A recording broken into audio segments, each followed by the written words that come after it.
Right. Sandy, go, and then we'll go to Jonathan. So I guess really it's just example questions for trying to get down to the emotion as quickly as possible when dealing with couples. So I'm obviously calling my postponing couples for my weddings at the moment. Yep. They take the questions, they'll answer, but I'm really struggling to get them to sort of down to that emotional state where by the time I'm then bringing up the price, they're happy So about. These are wedding couples. These are wedding couples who have postponed their wedding to next year. Okay, great. So these are people that you've already booked. It's not a wedding interview, but in most cases, people haven't really done a wedding interview. No. From what I'm sort of gathering, most people just do a booking and, oh, look at that handsome photo of Tom. He must be in his pajamas or something. That's why we're not getting a live feed from him. Okay, so it's a couple and they're booked in the future. I would be calling them and just asking them, look, and just saying to them, hey, just keeping in contact. Now that we've got some time, I really love to get to know who you are as a couple and what you mean to each other. I'd love to be able to speak to whatever the groom's name is and work one-on-one. So these phone calls work a lot better if you're working one-on-one with somebody, not if they have to answer these sort of questions in front of their partners. They tend to be really reserved and they're too in their head about what that other person's going to be thinking about their answer and getting it right. So you want to get them on a one-on-one basis, okay?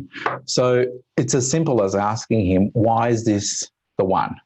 Why is this the woman that you have decided to spend the rest of your life with? What makes her unique? What do you love the most about her? Okay, so where else can we potentially use that question? Would you use that if you were at a wedding fair and maybe you've got a bride and her mother popping in to see what you're doing? Yes, but you would need the groom to be there too. Right. Because it's directed at the groom. Mm-hmm. In a wedding fair, in a situation where it's a potential bride and a mother of the bride, what could we potentially ask? Direct the questions to the mother rather than to the bride. So yes. Start the discovery with the mother to get her on the side. That's right. And what could we potentially ask them? What would we want to know? What makes her daughter so special to her? Yes. I would probably go a step further and ask, how has this man brought out the best in your daughter? Because you want to tie it back to that groom. Okay. How has he brought out all the things that you see in your daughter, all those things you see, but now because of him, he's amplified that.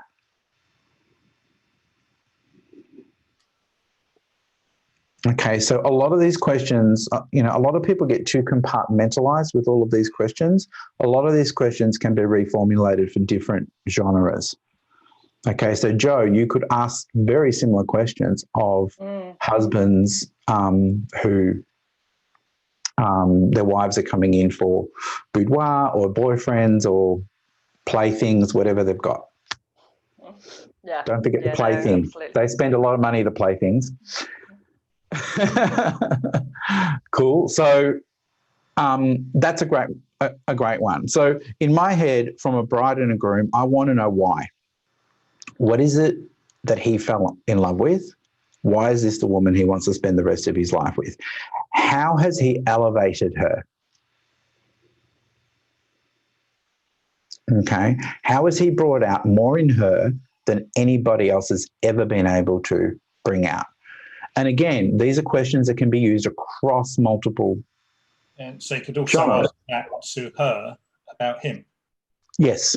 Yeah. Yeah. But normally the jaw-dropping moment is if you ask him in front of her. Mm-hmm.